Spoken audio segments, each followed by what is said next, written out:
સુરતમાં 2,97,00,000ની છેતરપિંડી કરનાર આરોપીની ધરપકડ કરવામાં આવી છે, જેમાં આરોપી મનીષ ચુંગ એ ઇલેક્ટ્રિક બાઇકની ફેક્ટરી શરૂ કરી તેમાં ડાયરેક્ટર તથા ભાગીદાર બનાવવાની લાલચ આપી હતી.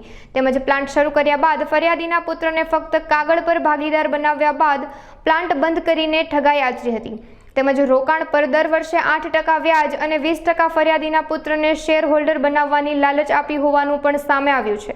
ત્યારે સમગ્ર મામલે પોલીસ ફરિયાદ નોંધાતા ઇકોસેલે કાયદેસરની કાર્યવાહી હાથ ધરી છે. ઇકોસેલ સુરત શહેર ખાતે ફરિયાદી શ્રી રાજેશ લાલ ને બાઇકની ફેક્ટરી બનાવી પ્રોડક્શન કરી અને વેચવા બાબતે તેમના પુત્રને ભાગીદારી આપી અને સારું એવું ધંધાથી સારું વળતર મળશે એવી લાલચ આપી આરોપી મનવિંદર ચુગ તથા અન્ય આરોપીઓએ ફરિયાદીને લાલચ આપી અને 2,97,00,000ની તેઓ સાથે વિશ્વાસઘાત કરેલ, જે અનુસંધાને FIR નોંધી અને આરોપી મનીષ ચુગની ધરપકડ કરવામાં આવેલ છે અને હાલ અન્ય આરોપીઓ બાબતે તપાસ ચાલુ છે.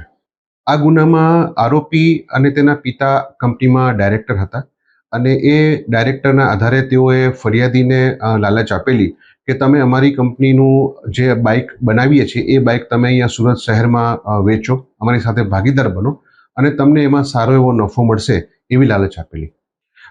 આરોપી અને ફરિયાદી જે છે, આરોપી પોતે ગુડગાંવમાં ત્યાં નોઈડા ખાતે પોતાનો ધંધો ચલાવે છે અને ફરિયાદી જે છે એ પણ પોતે અવારનવાર ત્યાં પોતાના અન્ય સગાવાલાઓને મળવા જતા હતા. એ દરમિયાન ત્યાં એમને પરિચય થયેલો હતો.